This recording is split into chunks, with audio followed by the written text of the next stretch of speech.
Hey Vsauce, Andrea here. What's the weirdest thing you would eat to survive?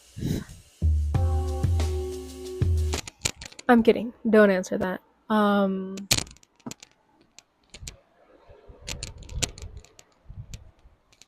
name is Andrea, and if you're watching this, you're watching my 2024 New Voices Are Rising Summer Academy Summit project. It's a lot of words. Let me introduce myself properly. You might recognize me, but if you don't worry about it.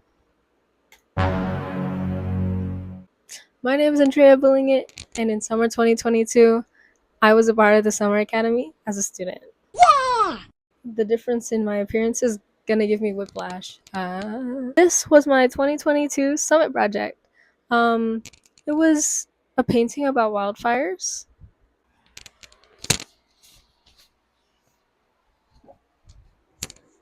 She's a little dusty, but here she is. It was a really good passion project, I would say.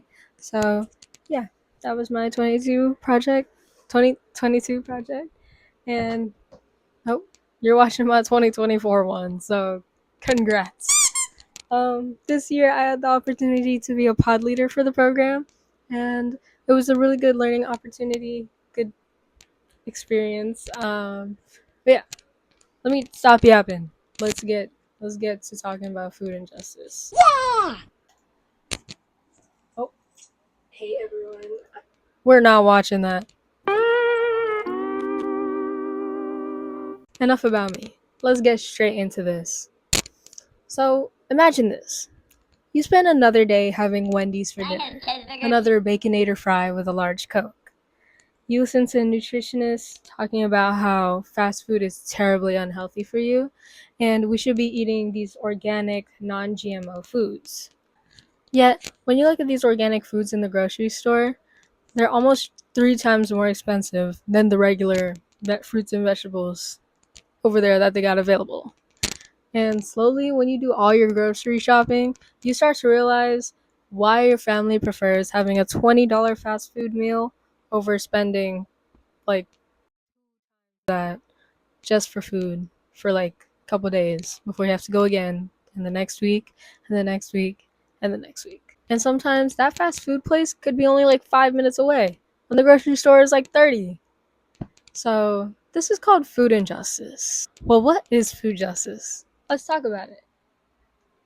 Food justice is the idea that fresh, healthy, affordable, and culturally relevant food should be accessible to all communities, regardless of our social status, which is race, sexuality, or socioeconomic class. The presentation is a little bit hard to read, but I'm reading all the information anyways, so we should be fine.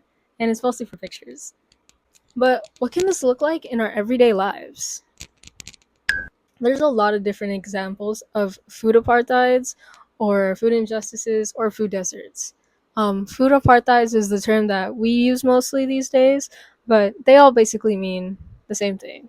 But food apartheid is more addressing why this is happening, which we'll talk about later. One example of food injustice is having multiple fast food chains nearby in a 1 mile radius compared to like a single grocery store. This is because of redlining. Redlining is a discriminatory practice.